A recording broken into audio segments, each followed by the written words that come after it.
مرحب بكم في قناة بايثون بالعربي. النهاردة هنتكلم عن القوائم في بايثون، ازاي نكتبها وازاي نتعامل معاها، وكمان هنشوف دوال قوية جدا هتسهل عليك شغلك.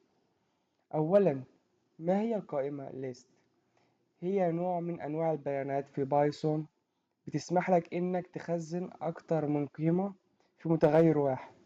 مثال زي اللي قدامنا دي، مثلا عملت متغير سميته colors، فتحت قوسين اللي هم اسمهم قواس مربعة أو السكوير براكت، وحطيت جواهم عناصر، حطيت ريد وبلو وجرين. ماشي. وعشان تطبعها برنت وتنتك كولرز، تحط المتغير جوا برنت. تمام، زي ما انت شايف كده. مميزات القوائم في بايثون: القوائم قابلة للتعديل، هنعرف نعدل عليها عادي، وده هنعرفه بإذن الله قدام شوية. وممكن تكون مختلفة الأنواع جواها، ممكن تكون نصوص أو أرقام أو قيم منطقية أو لسه تانية جواها عادي. سهلة جدا الحصول على العنصر، يعني سهلة جدا في التدوير عن العنصر بخلال الاندكس. يعني ممكن نعمله كده سكوير براكت تاني، ومثلا العنصر رقم 0 هيديني ريد. خليك عارف برضو ان ده اول عنصر بيكون 0، تاني عنصر بيكون 1، تالت عنصر بيكون 2. يعني الترتيب بتاعنا بيبدأ من 0 مش من 1. تمام. عشان لما اجي ادور على عنصر واحد بروح جاي كاتب مكانه مثلا، هيطلع لي بلو. تمام. تاني حاجة عندنا في الليست هي التكرار، لو عايز تطبع كل عنصر جوه الليستة لوحده. تمام.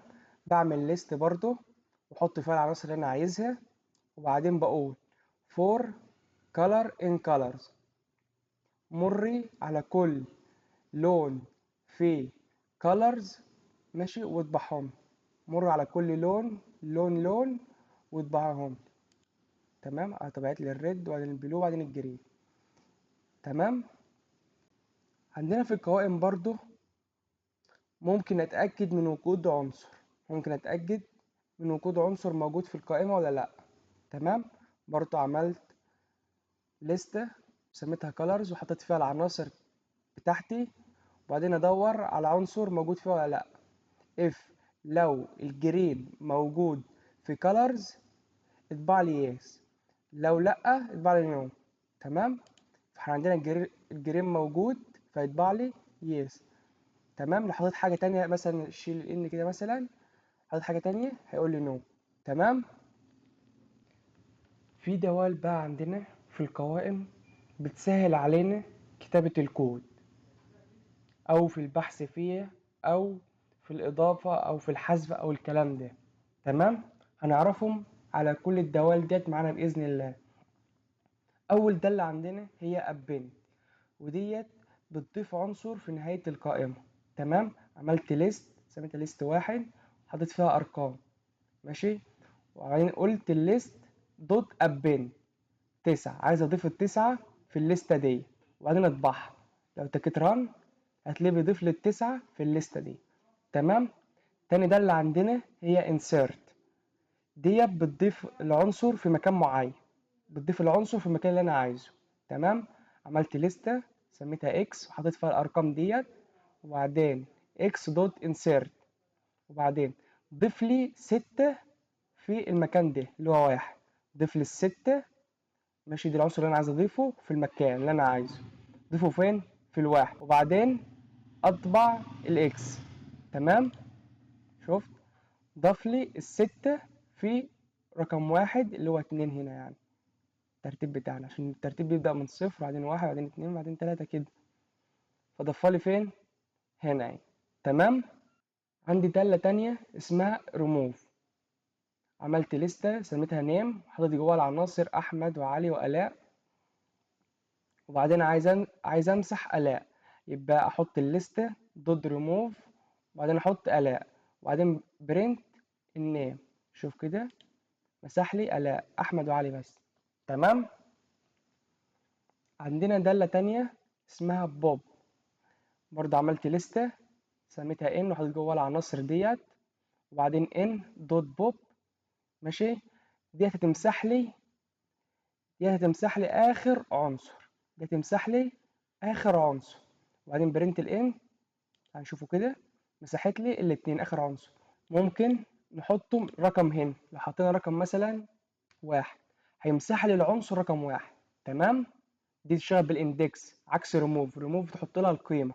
دي ممكن تشتغل بالايه، بالاندكس. تمام كده. شوف مسحت لي كام، مسحت لي الخمسه، مبقتش موجوده. تمام. في داله تانية برضو عندنا اسمها كلير، دي بتمسح كل عناصر الليست. تمام.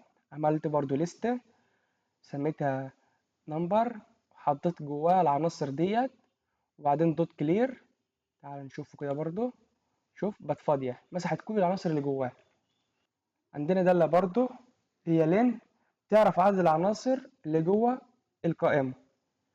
عملت لستة حطيت جواها عناصر، يبقى جوه البرنت برنت لين اسم الدالة، اسم الليستة اللي عندي. تمام. شوف كده أربعة، واحد اتنين تلاتة أربعة. تمام. في دالة تانية برضو عندنا اسمها سورت، دي بترتب القائمة عندنا. عملت لستة سميتها نمبرز، وحطيت جواها الأرقام ديت، وبعدين نمبرز دوت سورت، وبعدين اطبع لي النمبرز. تعال نشوفه كده. شوف رتبها لي، ادي واحد اتنين خمسة. شوف بيرتبها من الصغير للكبير. تمام. في دالة برضو عندنا اسمها ريفيرس، ديت بتعكس الترتيب. يعني مثلا لو احنا بادئين من خمسة، لا الخمسة دي يكون آخر حاجة. تمام. عملت لستة برضو حطيت فيها شوية أرقام، وبعدين دوت ريفيرس على كده الرنم. شفت جابت لي السبعة، خليتها أول حاجة والاتنين بعدها كده. تمام. بتعكس الليست. في برضو دالة عندنا اسمها كوبي، ديت بتنسخ الليستة. مثلا عندنا لستة بتنسخها في لستة تانية. ماشي. سميتها colors، حط جواها القيم ديت، وبعدين بقى عملت لستة جديدة خالص new colors. ماشي. وبعدين بسويها بالcolors دوت كوبي عشان تنسخ لي colors، تحطها لي فين في new colors. تمام. وبعدين اطبعها، هنشوفه كده هتلاقي طبعت لي، نسختها من ديت وحطيتها لي في ديت. وانا طابع انهي new colors، مش طابع colors. تمام. كده يعتبر نسختها. دي كل الدوال اللي عندنا. هنخش على حاجة مهمة برضو، اللي هي النستد ليست، القوائم المتداخلة. تبقى لستة جوه لستة تانية. تمام. عملت لستة سميتها ماتريكس، وحطيت جواها 3 عناصر، ادي عنصر وادي التاني وادي التالت، وكل عنصر جواه 3 عناصر كمان. تمام. لو انا عايز اطبع العنصر الاول او الصف الاول، هيبقى اقول برنت ماتريكس اندكس بتاعها 0. تعال نشوفه كده، سيبك من عدد دلوقتي، ركزت عليها. شوف طبعت لي اول صف خالص. تمام. طب انا بقى لو عايز اطبع، عايز اطلع مثلا ايه عنصر جوه الليسته دي، مثلا عايز اطلع الاثنين مثلا، عايز اطلع الاثنين دي. تمام.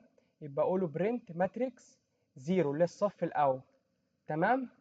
جوه الصف الاول ده انا عايز العنصر كام، رقم كام، اللي هو رقم 2، يعني في بايثون رقم 1. تمام. اهو تعال نشوفه كده نرنه تاني. شوف طلعت لي الاثنين. طب انا مثلا لو عايز في الصف التاني اللي هو 1 عندنا، وعايز العنصر رقم 2. تمام. تعال نطبعه كده اللي هو الست. تمام. تمام بقى لو عايز اطبع كل العناصر اللي في الليسته دي. تمام. لو هي نستد ليست بقى، عايزين نطبع كل العناصر، نطبعه ازاي؟ هتعمل 2 فور مش فور واحده. تمام. ادي الماتريكس بتاعتنا اهيت، وعملت فور رو الصف ان ماتريكس، يعني ده عامل الصفوف ديت، مر لي على كل صف في الماتريكس ديت، وبعدين فور تاني مر لي على كل عنصر في الصف. تمام. مر لي على كل عنصر موجود في الصف ده، وبعدين اطبع لي الايتم. تمام. تعال نشوفه كده اهوت. ادي الواحد والاثنين والثلاثة، وبعدين الأربعة والخمسة والستة، وبعدين السبعة والثمانية والتسعة. تمام. عرفنا ازاي بنطبعها على كل العناصر اللي جوه الليستة، النستد ليست. تمام. تعال نخش بقى على مثال حلو معانا. عملت ماتريكس لسته بتاعتي برضه نفس الحكايه، وعايزين نطبعهم مجموع بقى الارقام اللي جوه، يعني مثلا الارقام اللي جوه الليسته ديت عايزين نطبعه مجموعهم. تمام. عملت توتال ماشي المجموع وخليته بصفر. تمام.